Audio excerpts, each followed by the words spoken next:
everybody, and I hope that you're well.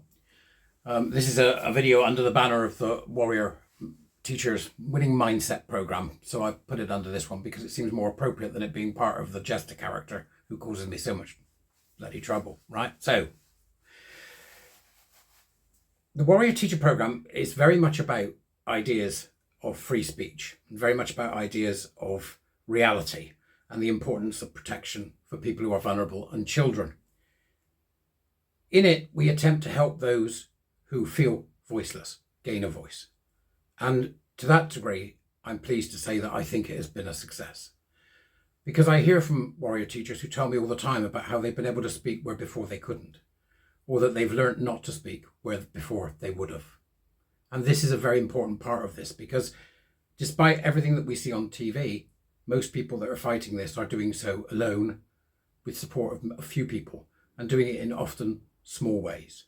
Though to them, of course, the fact that they're fighting with a teacher in a school in which their child is present is not a small fight at all. And I think it's very important that we don't forget that we don't forget that the vast majority of people are actually not in the public eye, that they are finding themselves ostracized, fired, treated badly by people in their community, hounded by trans rights activists and nutters who support the so-called allies who support this entire nonsense. And also in any other vein that goes against the concept of wokery, of what this woke nonsense is. And the Warrior Teacher Program is very much about helping people to get to that point where they feel that they have control over it. They have control over what they say, because it does get people very angry. People get very emotional, and that's not always an easy thing to control. But in addition to doing that, we look at a wider view. We look at historic incidences and historic occurrences that are relevant to understanding the current political and cultural framework in which we are playing.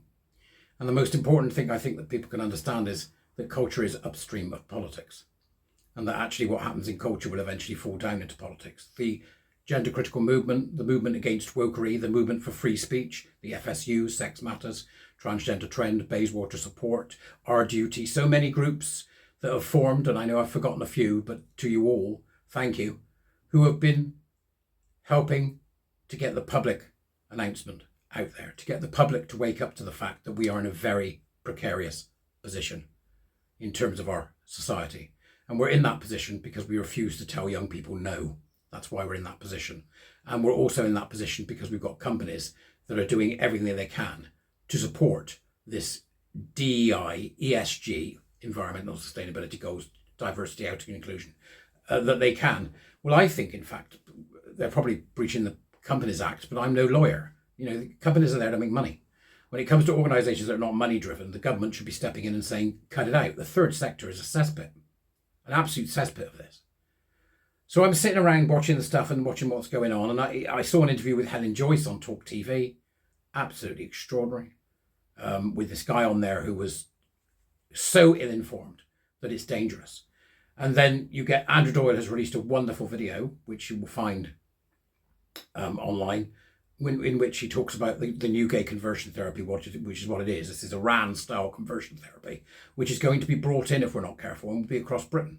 Gay men and lesbians will be victims of a new conversion therapy, which is hiding under the banner of trans, which is the cult-like belief system that these people hold on to, that it is possible to change your sex, that you are born in the wrong body, or that you are in some way special as opposed to others. These are people who are deluded. That's it. It's that simple. If you think you're the wrong sex, you're deluded. It's not complicated, and it's sad that that is true, but we always knew this. We always knew this, ever since the GRA in 2004.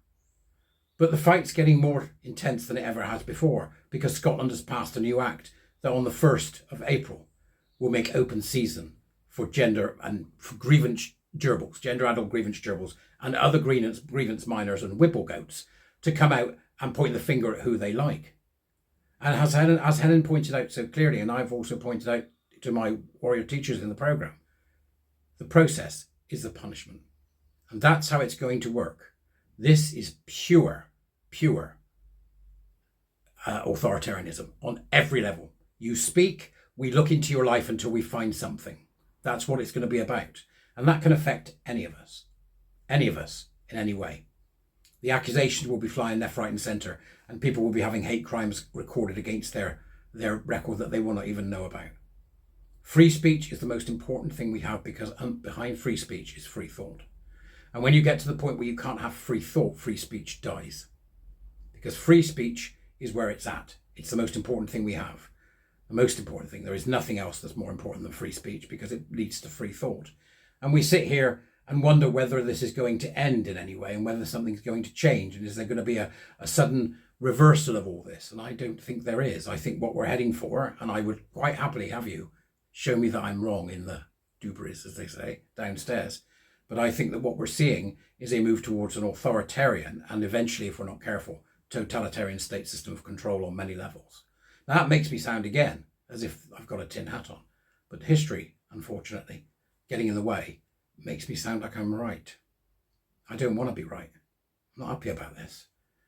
But you start policing people's speech and thoughts, and then we're in real trouble, and that's what we're doing. So we have to ask ourselves the question, as adults living in the UK, what exactly is the kind of world do we want to live in? That we want to live in? What do we want?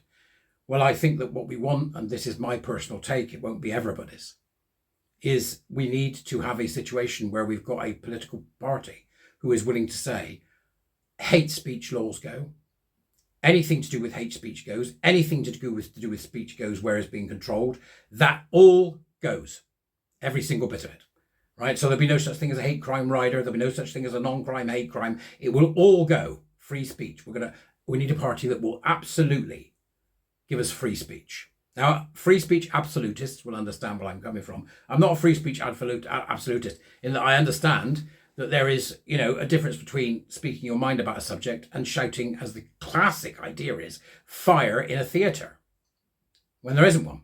Right? So we all understand what that line is. And the problem we've got is here that we don't understand that we've already got laws that deal with people that breach that in a way that is not good. Harassment laws. If you harass somebody, you'll get arrested. Because we all should have, fundamentally, at the heart of our society, the right to be left alone. And in order for that to happen, we are going to need a much smaller government and a much smaller public sector. It needs to be decimated. Because right now, it is acting, the public sector, the civil service, like it is a socialist state within a state. That's what it's doing. So whatever the government tries to enact won't make any difference, because by the time it's gone down the 15 levels there is, or whatever it is in the civil service, it will come out exactly the opposite of what they want it to be. They issue school guidance around transing children. There's no such thing as a trans child, by the way. They issue school guidance on that, and that school guidance has done nothing, it seems to me. The teachers are still at it. We have a situation whereby people are now told that if you don't call a man a woman, then in fact you're going to get arrested. They're going to make misgendering a crime. This is coming. If you don't think it's coming, then you are losing the plot already. You need to understand how dangerous this is. Smaller government. We need a free speech law that says free speech is sacrosanct. And then we need the police to enforce the harassment laws that exist so we can get these trans rights activists and their allies up in front of a judge and neuter them for good.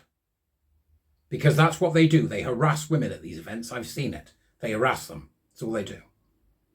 But you let me know what you think, because I think we are really in a situation now where we've got the Tories, the Labour and the SDP and every other party supporting gay conversion therapy. So who do I vote for as a gay man? They all support gay conversion therapy. Who do I vote for? Right? Where are the declarative statements from the leaders? Where the hell are the leaders? Because we're going to have to put a tick in a box at some point, and that tick in the box is going to be very hard to do, because right now I have no idea who to vote for, because I want people in power that are going to end all this. I want people in power that are going to put pay to people pushing equity. I want people in power who are going to put pay to people who are pushing racial grievance, who are pushing gender identity ideology, queer theory, critical race theory. I want them ended.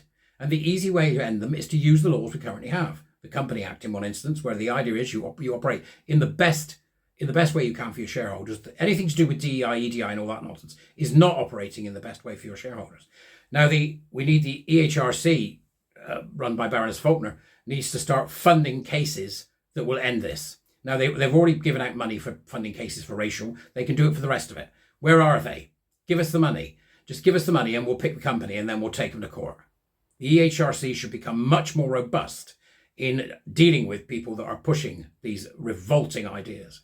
And I don't know any other way that we're going to do it. Small government, legislation, game on. Because I don't see how we're going to do it otherwise, except one person at a time, and that's a slow process. So we might have 4 years coming of a Labour government, which could be hell on earth for some people. Most people won't notice. That's the problem. Most people don't notice. There ain't 5% of the country that knows what we're worried about.